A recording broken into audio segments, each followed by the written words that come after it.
Hello everyone, welcome to another video. In today's tutorial, I'm going to teach you how to make the stop sign from Madness Combat.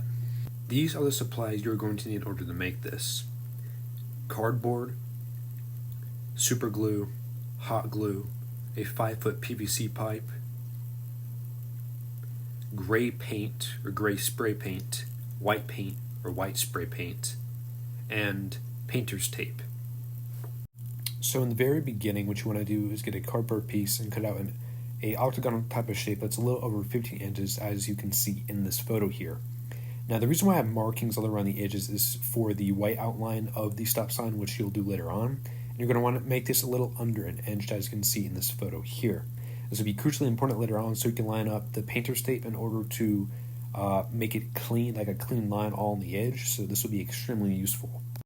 For this next step, I'm lining, in this time-lapse video, all the edges, as you can see, marked with the painter's tape, so I know the perfect width in order to block the cardboard at, so I can paint that later on. But this is a very tricky step, so do this very slowly and do not rush it. Okay, so now in this next step, based off my old sign, I'm going to be starting with the bottom of the exclamation mark here, which away from the thing is a little over 2 inches, so mark that exactly from the edge of your painter's tape. And the square itself is 2 inches on all sides. So now after you've marked it, if you can see that right there, then you start drawing the box. And for the next step, we're now going to be doing the top of the exclamation mark. As you can see here in this video, I'm not talking at all, it's just a voiceover. But starting off here, the top part is going to be a little over the actual square piece here. So what you want to do is mark this a little under an inch, or at least an inch actually. Now looking at this footage again, it's actually just a little under inch, so you can just do that, which whatever makes it easier nonetheless. And now moving on to the actual exclamation mark, it's about 5 inches exactly if you mark the edge of my ruler as well, even though that's over 5 inches. I'm just counting it because it makes it easier, as you can see in the video here. Now angling this is going to be very crucial to make this actually look very nice. Luckily, I managed to do this first try and it actually looks pretty good. But now for the top part, all you have to do is just line up the ruler on top of both the edges, and then you should be good to go. And after you've done this, you should get something that looks like this, which I think looks pretty good. It looks pretty accurate to the exclamation mark sign in there. And what's really easy for me is I already have a model based off of it, so that makes it easier for me. But for anyone who's trying to do this, it might be a little bit harder, so sorry in advance, but this is what you at least want it to look like. And so for the next part, I'm going to be covering this up on the inside with painter's tape, so I'm going to be painting the actual sign gray. Spray paint would have been a whole lot easier in this area, but I wanted to try using actual paint, and so what I did is I just mixed black and white until I got a gray texture, and I just started coloring all over the place as much as I could until I was really close to the exclamation point. And then afterward, I put the tape inside all the squares, as you can see here in this video. But this is going to be one of the most trickiest parts because it is extremely hard to put the tape in the edges very precisely. And what I should have did was just spray paint the whole thing white first, then cover up the edges, then do it gray, which I think would have been a much easier way to do it first, but I learned from my mistakes. And after painting, this isn't the finished version, but this was pretty much complete. All I did after this was do a little touch-up so it didn't look like there was a bunch of paint strokes all over the place.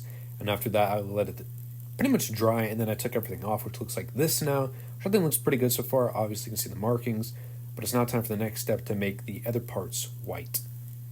Now, unfortunately, I did not show the parts of how I did it white, but I can describe how you do it. So what you want to do is cover up all the gray areas with the painter's tape, which is going to be tricky, I know, but this is how you're going to do it. And then after you do that, you're going to want to paint white all of the other places that are open, the cardboard coloring to it, and afterward, once it dries, take it off. And if there's any imperfections, try with a really small paintbrush to cover up those areas. So I first tried painting the PVC pipe with regular paint, which did not work out well at all. So I eventually moved on to use spray paint. But quick tip for those who are going to spray paint a PVC pipe, sand it first so it has a type of grip, and then spray paint it. Because if you just do it raw, the paint will not stick to it that much. And you're going to have to do it a lot of times if you do not sand it. So get a sand grit around maybe 220 or 400, and then you can paint it. Then after that, I super glued the pole to the back of the stop sign with super glue. I also, along the edges underneath it, all the way to the bottom to the very top of it, used hot glue as well. Then afterward, I made these cardboard pieces, which are going to be put at the top and bottom of the stop sign, which I'll now show in the next photo, which is going to look like this. And then afterward, once you are back outside, Spray paint the entire back gray, and then you should be good. And then you should get results something like this. Now, obviously, I know the whole thing isn't completely like gray as in flat out color, because you can still see some like the back of the sign, which is white.